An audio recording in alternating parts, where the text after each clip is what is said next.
Aunque se esperaba el regreso de la condenada excongresista Aida Merlano, su deportación desde Caracas fue sorpresiva por el tiempo y el método. Víctor Ballestas. Mónica, llegó en avión proporcionado por el gobierno de Maduro. Fue recibida por una general de la República, directora de la Dijín, y se le permitió dar declaraciones.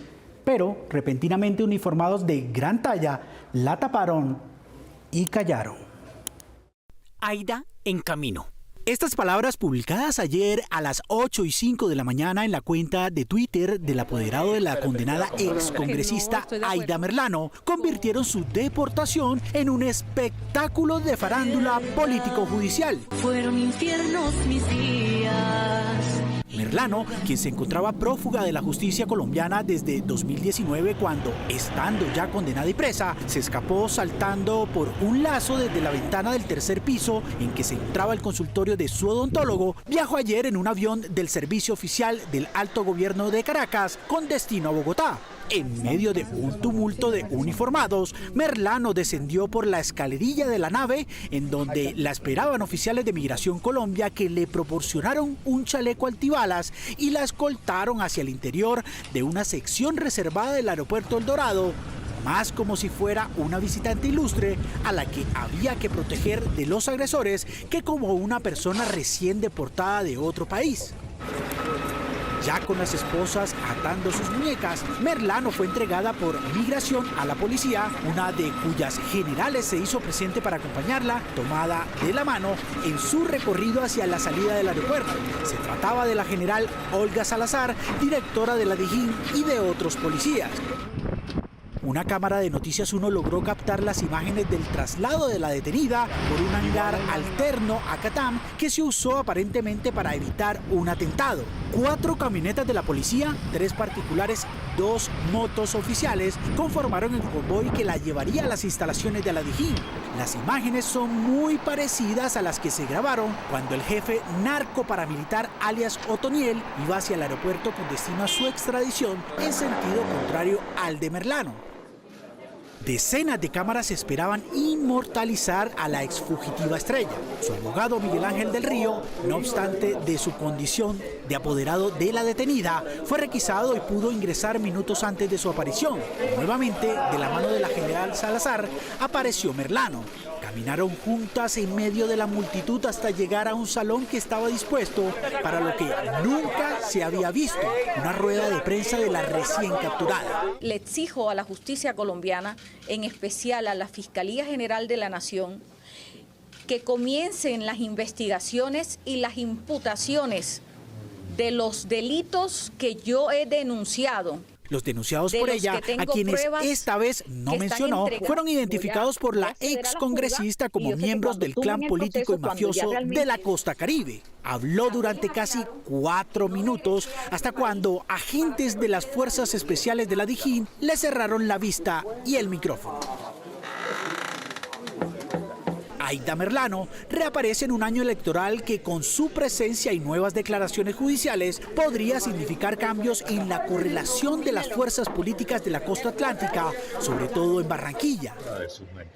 Las declaraciones de Merlano produjeron la apertura de una investigación en contra del expresidente del Senado, Arturo Char, miembro del clan político Char, que domina el caudal electoral de la capital atlanticense y quien se vio forzado a renunciar a su curul para salvarse de los jueces severos de la Corte Suprema.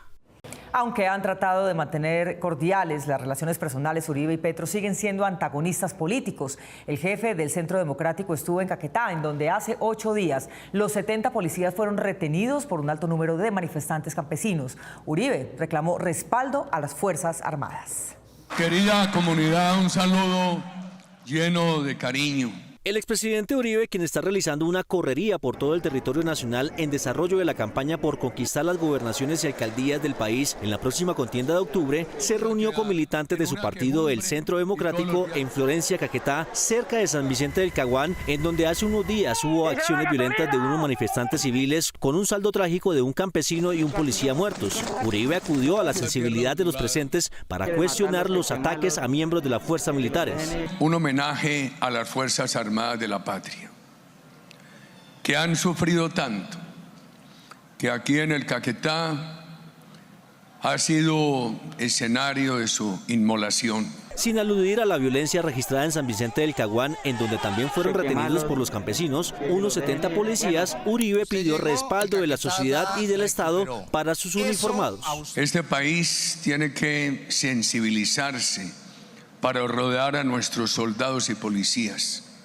Tantos años que hemos vivido los colombianos, maltratados por grupos criminales de diferente origen, no tenemos sino dos caminos: la Constitución y las Fuerzas Armadas. Tampoco mencionó al gobierno actual, pero fue obvio que lo estaba criticando por el manejo del orden público. Tendrá que haber un gobierno que, por estado de necesidad para salvar la democracia colombiana, enfrente este problema como nosotros soñamos, con toda energía, queridos amigos. Uribe reforzó su discurso elogiando las políticas de seguridad desarrolladas por su gobierno. Ninguno de los alcaldes del Caquetá podía ejercer como alcalde en su municipio por la presión de los grupos violentos. Y eso ocurría en 400 municipios de Colombia. Con el heroísmo de nuestros soldados y policías y la política de seguridad democrática, eso lo pudimos superar. Criticó los pactos de paz de la política Petro, asimilándolos al acuerdo firmado entre el gobierno Santos y las antiguas FARC. Cuando yo veía las noticias de la semana pasada tan tristes, necesariamente tenía que asociarlas con aquello de La Habana. Aquello de La Habana fue una autorización al terrorismo para que, al sentirse de igual a igual con las Fuerzas Armadas, pudiera acribillarlas.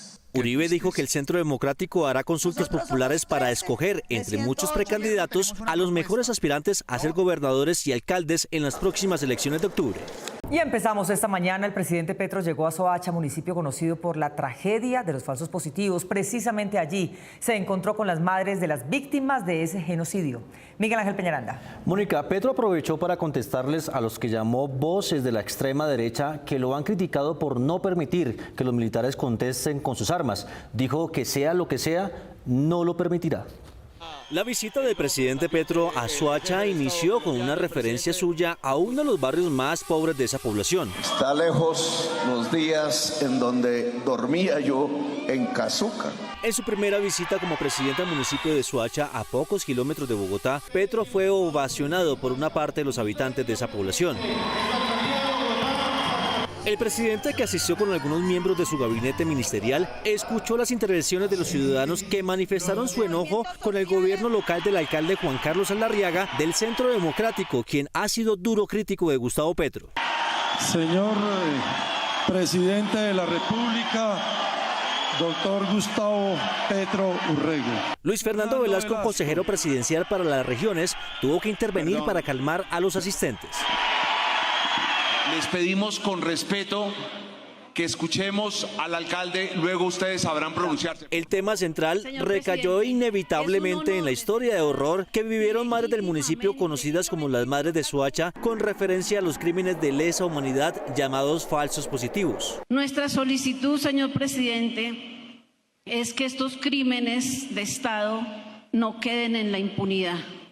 Sabemos que son más de 6.402 casos. Petro tomó nota de las peticiones de la comunidad y se refirió a estas. Los 6.402 jóvenes que murieron ejecutados por el Estado en pasados gobiernos, y que aquí fue por aquí que comenzó y se descubrió el peor delito de lesa humanidad de las Américas. Propuso la construcción de un monumento a las víctimas de los falsos positivos. Aprovechó ese contexto para responder a sus contradictores de hoy que le critican sus órdenes a las Fuerzas Armadas y de Policía de evitar la confrontación con la población civil. Por ahí ciertas voces de la extrema derecha con sus revistas andan presionándonos para que cojamos con los fusiles a masacrar manifestaciones de la población civil.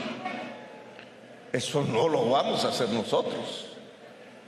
La relación con la población civil es de diálogo. Usando la tradicional forma dialéctica de sus intervenciones, el jefe de Estado señaló que los ciudadanos son libres de expresar sus desacuerdos con las autoridades. La recuperación del territorio es para que la ciudadanía sea libre Y no es para matar la ciudadanía como se confundió en años pasados.